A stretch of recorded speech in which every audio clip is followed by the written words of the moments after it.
Hi, here's a video of showing what happens when I press the set button for 3 seconds. So here I'm turning on the travel computer.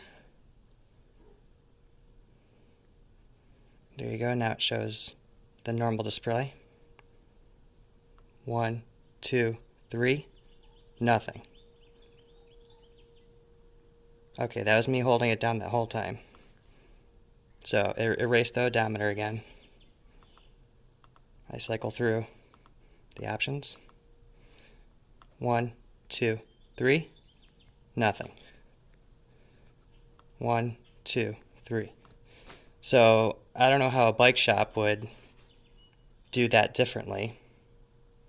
There's no other options or suggestions that you have for me here, so there's nothing for me to tell a bike shop.